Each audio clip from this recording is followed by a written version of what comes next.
கிட்டத்தட்ட இந்த இந்திய ஒன்றிய அரசு 200 லட்சம் கோடி கடனை வாங்கி வைத்திருக்கிறது. 200 லட்சம் கோடி. தமிழ்நாடு அரசு எவ்வளோ? 10 லட்சம் கோடி கிட்ட வந்துருச்சு. ஒவ்வொருவர் மீதும் 1.5 கோடி கடன் இருக்கு. நீங்க தனிப்பட்ட முறையில் எவ்வளோ கடன் வாங்கி வச்சிருப்பீங்கன்னு எனக்கு தெரியாது. ஆனா உங்க பேர்ல இந்த அரசுகள் 1.5 கோடி ரூபா கடன் வாங்கி வச்சிருக்கு. ஏசி, ஃப்ரிட்ஜ், மிக்சி, கிரைண்டர், 1000 ரூபாய் அப்படின்லாம் நீங்க நினைச்சீங்கன்னு வச்சுக்கோங்களேன், அதை விட ஒரு முட்டாள்தனம் வேற எதுவுமே இருக்க முடியாது. இந்த இலவசங்களை கொடுத்து நம்மளை ஏமாற்றுகிறார்கள். இந்த இலவசத்தை நமக்கு கொடுத்துட்டு திருப்பியும் இது கடன் காசுல தான் கொடுத்துருக்காங்க, அது தெரியும்ல. கடன் காசுல தான் 1000, கடன் காசுல தான் ஓசி பஸ், கடன் காசுல தான் இந்த எல்லா நான் முதல்வன் திட்டம் எல்லாமே. அந்த காசை திருப்பி யார்கிட்ட வாங்குவாங்க? வட்டியும் முதலுமா நாம தான் திருப்பி கொடுக்கணும். எப்படி? வரியின் வாயிலாக, மறைமுகமாகவோ நேரடியாகவோ நாம தான் திருப்பி வரி செலுத்தணும் இந்த அரசுக்கு. உங்களுக்கு தெரியாது. ஏன் தெரியாதுன்னா, ஐயோ நம்ம ரொம்ப விலைவாசி உயருது, நம்ம இந்தியன் ருப்பி வேல்யூ ரொம்ப குறையுது அப்படின்னு மேம்போக்காக பொருளாதாரத்தை படிச்சுட்டு போறோம். நமக்கு அதனுடைய முழு விவரத்தை இவர்கள் சொல்ல மாட்டாங்க. உங்களுக்கு தெரியுமா, உலக வங்கி சொல்லுது இன்னும் 75 ஆண்டுகள் ஆனாலும் இந்தியா வல்லரசு ஆகவே முடியாதா. அப்ப யாரை ஏமாத்துறதுக்கு, நான் வந்தா இந்தியாவை வல்லரசு ஆக்கிடுவேன், நான் வந்தா ஜிடிபி வளர்ந்துரும், நான் வந்தா இது சரியாயிரும் அது சரியாயிரும் இவர்கள் போடக்கூடிய கட்டுக்கதை எல்லாவற்றையும் நம்பினோம் என்றால் நாம எல்லாருமே மீண்டும் மீண்டும் நிர்கதியாகத்தான் நிற்போம். நாதியற்ற சமூகமாகத்தான் மாறி நிற்போம். இன்னைக்கு தமிழ் சமூகம் ஒரு பெரிய பரந்துபட்ட சமூகமாக இருக்கு. ஆனால் சுருங்கி ஒரு இடத்துல குறுகி வாழ்வதற்கு காரணம் என்ன? நம்மை ஆளக்கூடிய ஆட்சியாளர்கள். ஏன்னா அவர்களுக்கு தமிழ் உணர்வு கிடையாது. இன்னைக்கு 6 லட்சம் மாணவர்கள் அவங்க கிட்டத்தட்ட 17,193 கோடி ரூபாய் வரைக்கும் கடன் வாங்கி வச்சிருக்கிறாங்க கல்வி பெறுவதற்காக. ஆனா இங்க கல்வி இலவசமா இருக்கு, நம்ம எல்லாரும் நம்பணும். இதுவரைக்கும் கல்வி கடன் ரத்து செய்வோம்னு சொல்லிய திராவிட முன்னேற்ற கழக அரசு எவ்வளவு தெரியுமா கடனை தள்ளுபடி செய்திருக்கிறது? வெறும் 48 கோடி. 48 கோடி மட்டும் கடனை தள்ளுபடி செஞ்சு இந்த 4.5 வருஷத்துல கிட்டத்தட்ட 5 வருஷம் ஆக போகுது. அடுத்து நமக்கு தேர்தலே வரப்போகுது. கொடுத்த வாக்குறுதி என்னாச்சு அப்படின்னு கேட்டா 99 விழுக்காடு நிறைவாயிடுச்சுன்னு சொல்லுவாங்க. ஏன்னா மக்களுக்கு எதுவும் தெரிய போறதில்ல, நம்ம போய் ஆய்வும் பண்ணி பார்க்க போறதில்ல. உங்க எல்லாருக்கும் தெரியும், மரியாதைக்குரிய உதயநிதி ஸ்டாலின் அவர்கள் சொன்னாங்க, உங்களுடைய நகையெல்லாம் போய் அடமான வச்சிருங்க, போய் உங்க நகையெல்லாம் அடமான வச்சிருங்க, நாங்க நகை கடன் தள்ளுபடி செய்வோம். எப்படின்னா இதே மாதிரி தான் எல்லாரும், என் தாய்மார்கள் எல்லாம், என்னுடைய பெற்றோர்கள் எல்லாம், என்னுடைய உறவுகள் எல்லோரும் போய் அதை செய்தோம். ஏன்னா நமக்கு இருந்த வறுமை, ஏதாவது ஒரு சின்ன சின்ன பிஸ்னஸ் செஞ்சு பொழைச்சிட மாட்டோமா அப்படின்னு சேர்த்து வச்ச கொஞ்சம் நெஞ்ச கடனையும் நகைகளையும் கொண்டு போய் அடமானம் வைத்தோம். ஆனால் இன்னைக்கு நடுத்தருள் நிற்கிறது யாரு? நாம தான். மாட மாளிகைகள்ல அவங்களுடைய சாலை மட்டும் ரொம்ப சிறப்பா இன்னும் 16,000 கார்களை வச்சுட்டு செல்வ செழிப்போட வாழ்றது யாரு? இங்க இருக்கக்கூடிய திராவிட முன்னேற்ற கழகத்தினுடைய பெருமக்கள். ஏன் அவர்களை குறிப்பிட்டு சொல்றேன்னா, அவங்க தான் ஆட்சியில் இன்னைக்கு இருக்காங்க. அதனால அதிமுக கிட்ட எதுவுமே இல்லைன்னா அவங்க ஆட்சியான போது எல்லாத்தையும் அவங்களுக்கு தேவையானதெல்லாம் செட்டில் பண்ணி வச்சுக்கிட்டாங்க. இருந்தாலும் சீட் ரொம்ப பவர்ஃபுல் இல்லை. இவ்வளவு ஆண்டு காலம் ஆட்சி செய்த இவர்கள் என்ன மாதிரி மக்களை உருவாக்கி இருக்கு அப்படின்னா, என் பையன் என் குழந்தை ஐசியூல இருக்கு, ஆனா நான் விஜயை பார்க்க வந்துட்டேன் அப்படின்னு ஒரு தாய் சொல்லக்கூடிய அளவுல தான் இன்னைக்கு நம் பெற்றோர்கள் இருக்கிறார்கள். என்றால் இந்த சூழலுக்கு நம் மக்களை தள்ளியவர்கள் யார்? அந்த பெருமை யாருக்கு போய் சேரும் என்றால் இவர்களைத்தான் போய் சேரும். அவ்வளோ சுமைங்க எங்களுக்கு. எனக்கு அடுத்த வேலை எப்படி கடக்கிறதுன்னு தெரியாது. என் வீட்டு வாடகை எப்படி கட்டுறது, என் கரண்ட் பில்லை எப்படி கட்டுறது, இஎம்ஐயை எப்படி கட்டுறது, நான் எப்படி அடுத்த மாதத்தை கழிக்கிறது, என் பிள்ளைகளுக்கு எப்படி கல்வி செலவை பார்க்கறதுன்னு தெரியாம அல்லல் பட்டுட்டு இருக்கோம். ஆனா இவர்களுக்கு அதெல்லாம் பத்தி கவலை இருக்கா? இல்லை. நாங்க பட லான்ச்சுக்கு போவோம், படத்தை எடுப்போம், நாங்க எங்களுக்கு தேவையான வேலைகளை செய்வோம். ஈடி அந்த மாதிரி ஏதாவது வந்துச்சுன்னா நேரடியா போய் அம்மையார் நிர்மலா சீதாராமன் அவர்கள் காலிலேயே விழுந்துருவோம். அவ்வளவுதானே. வெக்கமானோ சூடு சொரணை அதெல்லாம் இருந்தா இவர்களிடம் பேசலாம். ஆனால் மக்களாகிய நாம் இதை மறந்து விடக்கூடாது. ஒவ்வொரு முறையும் அவர்கள் ரொம்ப நேர்த்தியாக வந்து உங்களுக்கான சின்னம் சூரியன், உதய சூரியன், உங்களுக்கான சின்னம் இரட்டை இலை அப்படின்னு சொல்லி வாக்கு கேட்டு வந்துடுறாங்க. நாமளும் காலங்காலமா நாங்க இரட்டை இலைக்கு தான் போட்டோம், காலகாலமா நாங்க உதய சூரியனுக்கு தான் போட்டோம்னு திருப்பி அவங்களுக்கு போடுறோம். ஆனால் நம்மோட வாக்கு பிறரையும் பாதிக்கும்னு யாருமே நினைக்கல. என் வீட்டு கூரை எரிந்தால் என்ன அப்படின்னு மற்றவங்க வீட்டு கூரை எரிஞ்சா என்ன, எனக்கு அது பிரச்சனை இல்லைன்னு நினைச்சோம் அப்படின்னா அது எவ்வளவு பெரிய சிக்கலாகும் அப்படின்னா இந்நாள் வரைக்கும் பல்லாவரம் குப்பை கிடங்காகவே இருக்கு அப்படிங்கிறது தான் நம்மளால புரிந்து கொள்ள முடிகிற செய்தி. நான் சகோதரர் விஜய் அவர்கள் போல பல்லாவரத்தில் யாமொய்தீன் பிரியாணி ரொம்ப ஃபேமஸ்ஸு, அதுக்கப்புறம் பல்லாவரத்தில் சந்தை ரொம்ப ஃபேமஸ்ஸு, இப்படியெல்லாம் சொல்ல வரல. ஆனால் இங்கு மக்கள் அவதிப்படக்கூடிய விஷயங்களை பற்றி மக்கள் உணராமல் இருப்பதற்கான வேலையை ரொம்ப தீர்க்கமாக ஆளக்கூடிய அரசுகள் செய்து கொண்டிருக்கிறது. அதை புரியாமல் இருந்தோம் அப்படின்னா நாம தான் மீண்டும் மீண்டும் இதே பள்ளத்தில் இருப்போம் அப்படிங்கிறத உணரணும். அண்மையில் நீங்கள் ஒரு செய்தி பார்த்துருக்கலாம். நித்தி ஆயோக் கூட்டத்துக்கு பல முறை போக மாட்டேன்ட்டாரு. ஏன் அப்படின்னா எங்களுக்கு நிதி வரல அப்படின்னாங்க. அப்போ நாங்கள் ஈடு அனுப்போனோன்னே அடுத்த நொடியே போயிட்டார். உங்க எல்லாருக்கும் தெரியும் அது. அப்போ அவர்கள் சொன்னது என்ன அப்படின்னா சஸ்டைனபிள் டெவலப்மெண்ட் கோல் அப்படிங்கிறதுல தமிழ்நாடு முதலிடத்தில் இருக்குன்னு செய்தி ஊடகங்கள் எல்லாவற்றிலும் விளம்பரம் கொடுத்தார்கள். ஆனால் உங்க எல்லாருக்கும் தெரியுமா, பட்டியலின சமூக மக்களுக்கு எதிராக நடக்கக்கூடிய குற்றங்கள் 2 மடங்காக உயர்ந்திருக்கிறது என்பதை அவர்களுக்கு தெரியாதுல்ல. அதுவும் அதே நித்தி ஆயோக் ரிப்போர்ட் கொடுத்தது, அறிக்கை கொடுத்தது. அதை இதே மாதிரி எல்லா செய்தித்தாள்கள்லையும் விளம்பரம் கொடுப்பாங்களா? அதே மாதிரி தானே இங்க பெண்களுக்கு எதிராக நடக்கக்கூடிய குற்றங்கள் உங்க எல்லாருக்கும் தெரிந்தது தான். இதே பல்லாவரம் சட்டமன்ற தொகுதியில் ஐயாவினுடைய பெயரை தாங்கிய ஒரு எம்எல்ஏ அவருடைய வீட்டில் ஒரு பணிப்பெண்ணுக்கு நடந்த பிரச்சனை என்ன அப்படின்னு உங்க எல்லாருக்கும் தெரியும். பிசிக்கல் ஹாரஸ்மெண்ட் நடந்துச்சு அந்த பொண்ணுக்கு. அது இவர்கள் ஆட்சியில் தான். சொந்த கட்சிக்காரங்க அவங்களுடைய வீட்டில் வேலை பார்க்குறவங்களையே அப்படித்தான் நடத்துவார்கள் அப்படிங்கிறது தான் இன்னைக்கு இருக்கக்கூடிய கேவலமான நிலை. சொந்த கட்சி கூட்டத்திலேயே வந்ததுன்னா அவங்க பெண் காவலர்களையே பாதுகாக்க மாட்டாங்க. காவலர்களுக்கே பாதுகாக்க வேண்டிய ஒரு தேவை, பாதுகாப்பு கொடுக்க வேண்டிய தேவை அவர்களுடைய கட்சிகளுக்குள்ள தான் வரும். ஆனால் நாம் தமிழர் கட்சி கூட்டத்தை பார்த்துருக்கிறீங்க. ஆணும் பெண்ணும் சமமல்ல, ஆணுக்கு பெண் சமமல்ல, ஆணும் பெண்ணும் சமம் என்று முழக்கத்தை முன்வைத்து ஆண்களுக்கும் பெண்களுக்கும் சம வாய்ப்பு தேர்தல் களங்களில் மட்டுமில்ல நிர்வாக பொறுப்புகளையும் அனைத்து நிலை பொறுப்புகளையும் பெண்களுடைய பங்களிப்பு இருக்கிறது. யாராவது ஒருத்தன் பெண்ணியம் தானே இவ்வளவு நாள் பேசிட்டு வராங்க எல்லா திராவிட கட்சிகளும். இவ்வளவு நாட்கள் என்ன சொல்றாங்க, பெண்ணியத்தை போற்றியது இங்க திராவிட மண் அப்படின்னு சொல்றாங்க. ஆனால் அவங்க கட்சியில அக்கா கனிமொழி அவர்கள் தவிர்த்து வேற யாரையாவது ஒருத்தவங்களை உங்களால சொல்ல முடியுமா? முடியாது. அவ்வளவுதான் அந்த பெண்ணியம். ஆனால் அதே போன்று நீங்க பார்க்கணும், சமூக நீதின்னு சொல்லுவாங்க. உங்க எல்லாருக்கும் தெரியும், வேங்கை வயல் என்கின்ற மிகப்பெரிய ஒரு கொடூரம் இந்த மண்ணில் நடந்தது. எந்த மண்ணில்? இதே சமூக நீதி காக்கக்கூடிய தமிழ்நாட்டு மண்ணில்.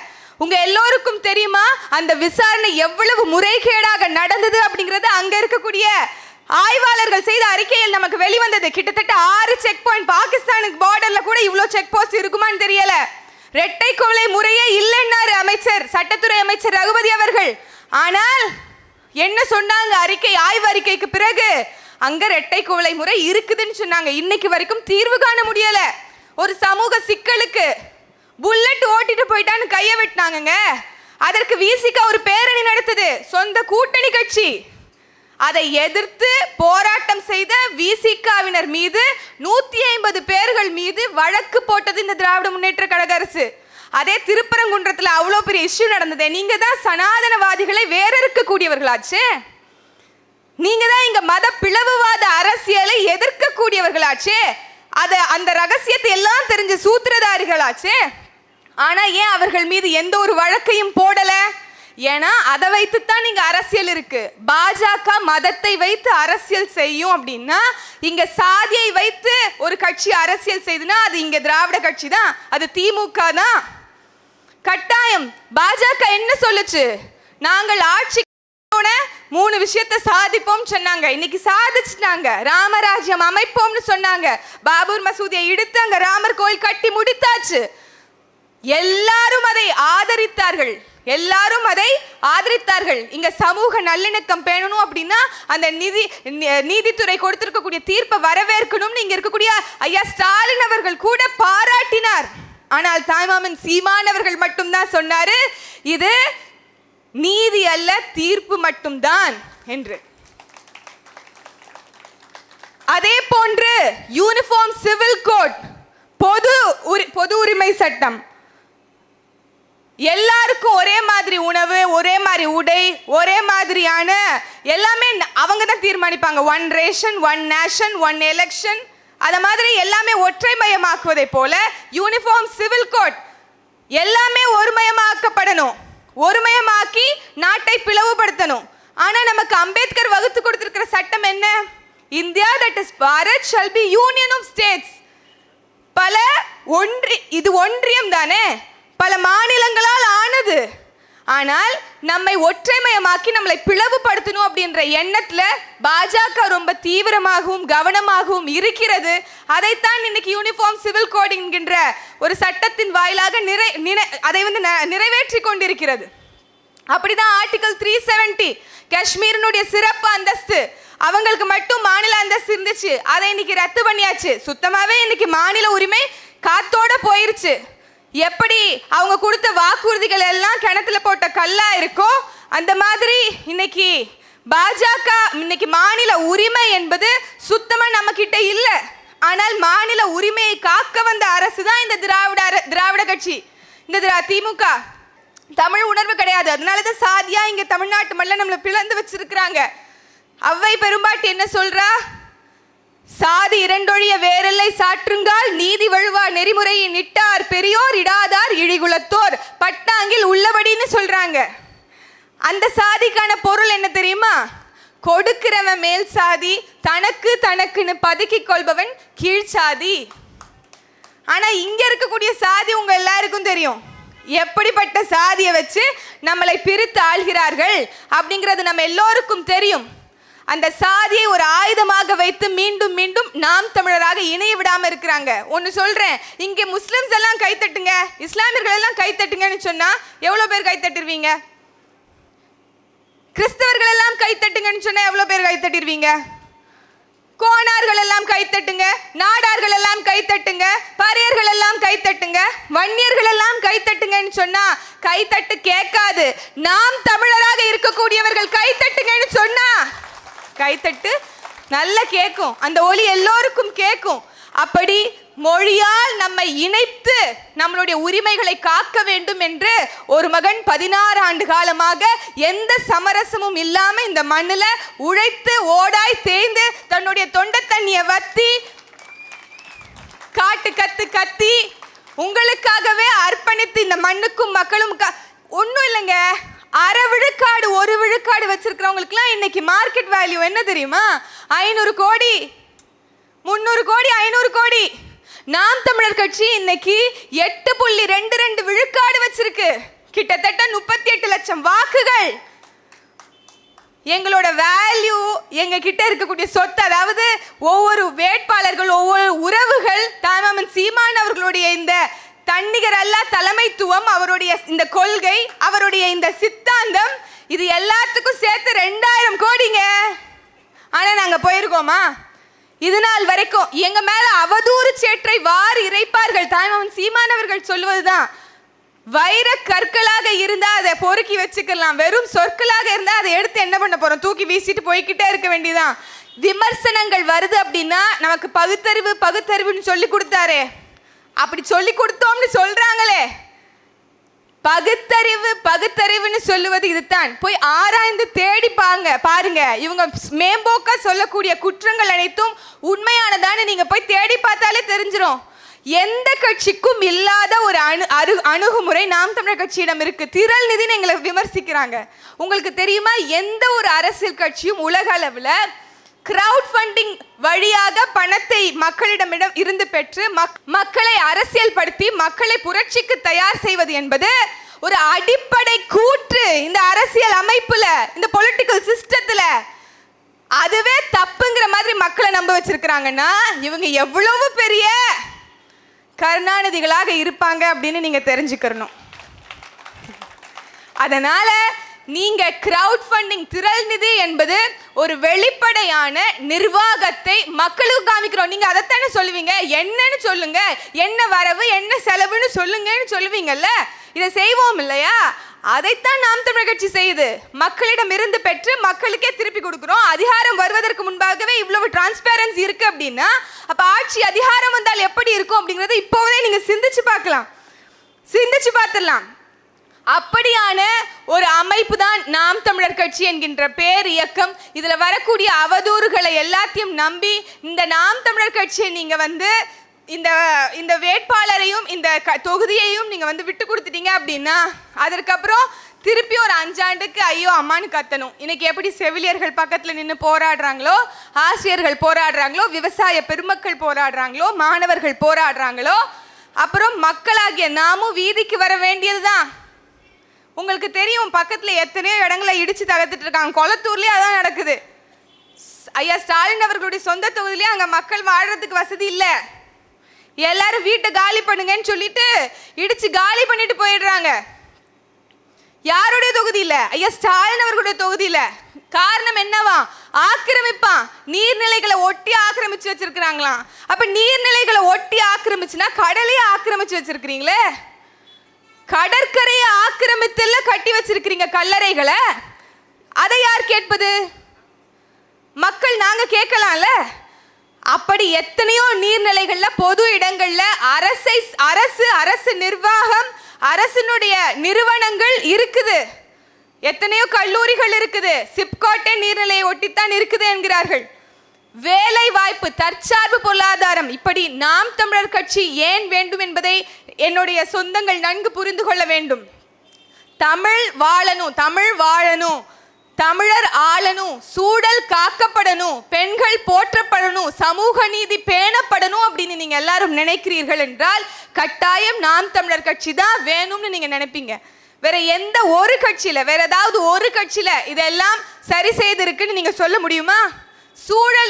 சூழலியல் காப்பது என்பது இன்னைக்கு ரொம்ப அடிப்படை அவசியமா இருக்கு.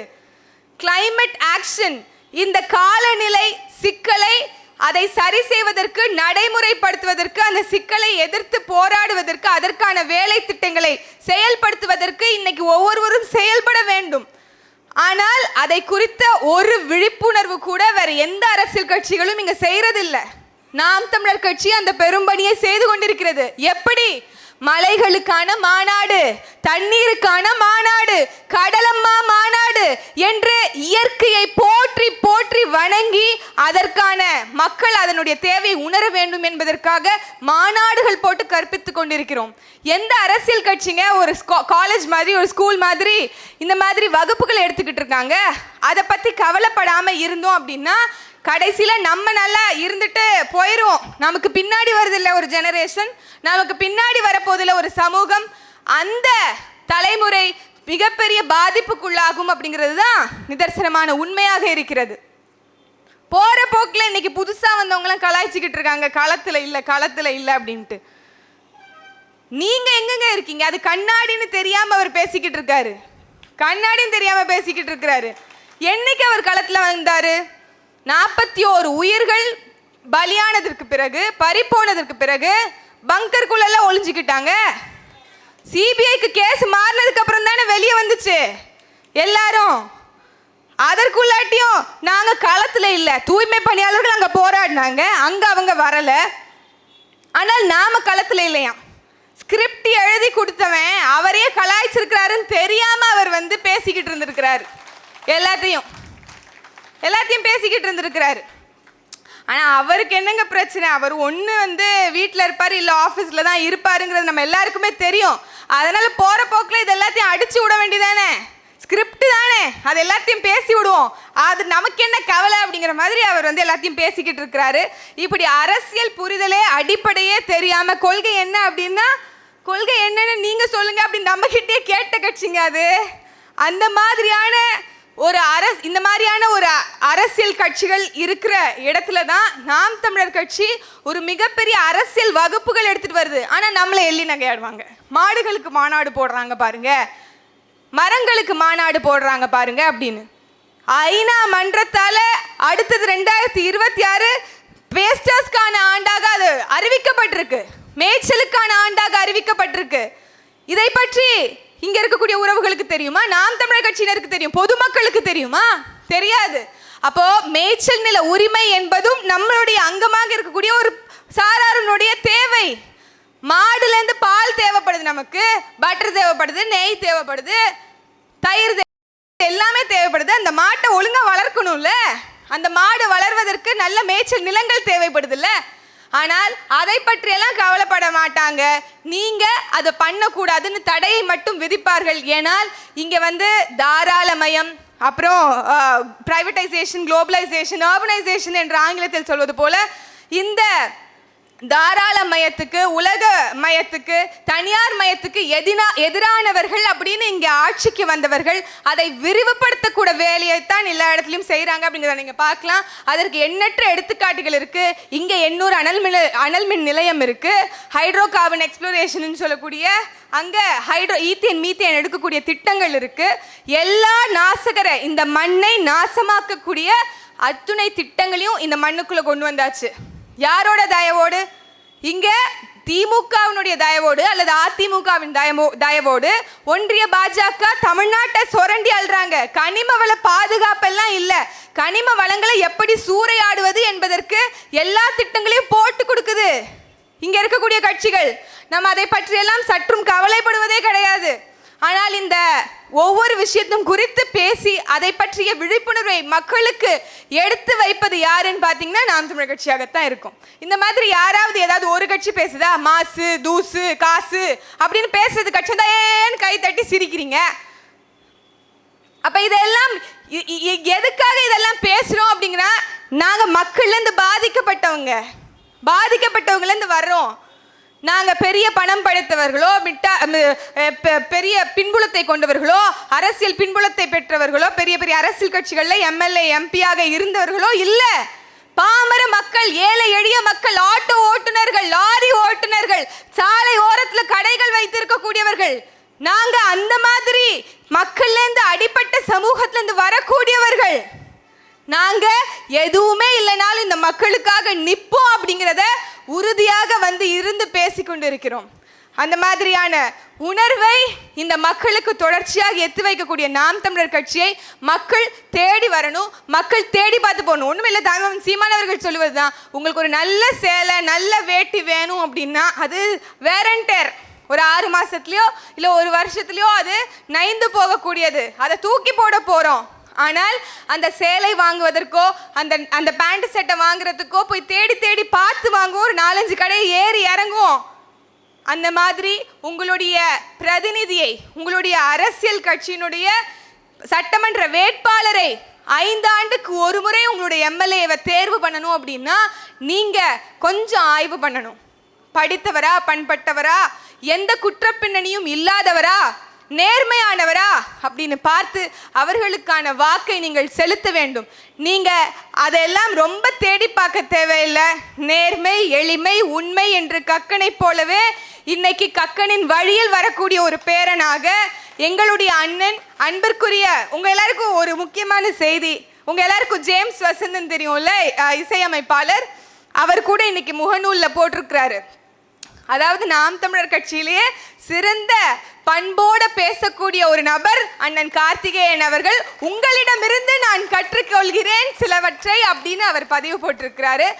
அவருக்கு இருக்கிற பணிச்சுமையில் கட்சிக்காகவும் இந்த இனத்திற்காகவும் இந்த விடுதலை காலத்தில் அவர் ஒரு பங்காற்ற வேண்டும் என்று அயராது உழைக்கக்கூடிய ஒரு தன்மானமிக்க தமிழ் உறவு என்னுடைய அன்புக்குரிய அண்ணன் கார்த்திகேயன் அவர்கள். கடந்த முறை மத்திய சென்னையில் போட்டியிட்டார், உங்கள் எல்லாருக்குமே தெரியும். அந்த மக்களுக்கு வேணால் அருமை தெரியாமல் இருக்கலாம். ஆனால் பல்லாவரம் சட்டமன்ற தொகுதிக்கு ஒரு அரிய பெரும் வாய்ப்பு கிடைத்திருக்கிறது. அண்ணன் கார்த்திகேயன் அவர்கள் களமிறங்கியிருக்கிறார். அதனால் நீங்கள் என்ன வேணாலும் அவரோட நீங்கள் கலந்து பேசலாம். மற்றவங்க மாதிரி கிடையாது, மற்ற வேட்பாளர்கள் போல் அவங்க மிடுக்கா என்னைக்காவது ஒரு நாள் ரோட் ஷோ பண்ணும்போது பார்த்து வணக்கம் போடுற மாதிரியெல்லாம் இருக்க மாட்டார். நாளைக்கே உங்களுக்கு என்ன ஒரு பிரச்சனைனாலும் காது கொடுத்து கேட்பதற்கு ஒரு மிகப்பெரிய பண்புமிக்க ஒரு அரசியல் களத்தில் பயணிக்கக்கூடிய ஒரு நபர் அண்ணன் கார்த்திகேயன் அவர்கள். அந்த மாதிரி அண்ணன் கார்த்திகேயனிடமிருந்து கற்றுக்கொள்வதற்கு நிறைய இருக்கிறது.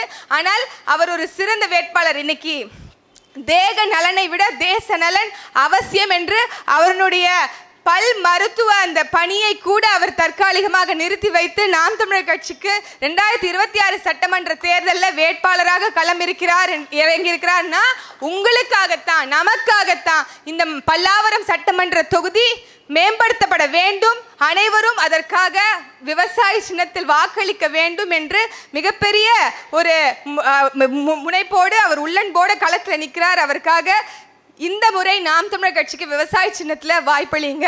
பாரதிதாசன் சொல்வது போல என் குலம் என்று என்னை தன்னுடன் ஒட்டிய மக்கள் பெருங்கடல் பார்த்து மகிழ்ச்சிக்குள் சங்கமமாக மானுட சமுத்திரம் நான் என்று கூவு என்ற பாரதிதாசனின் அறைகூவலுக்கு இணங்க புதியதோர் தேசம் செய்வோம், மக்கள் புரட்சியால் அதை உறுதி செய்வோம், இனம் ஒன்றாவோம், இலக்கை வென்றாவோம், நாம் தமிழர்.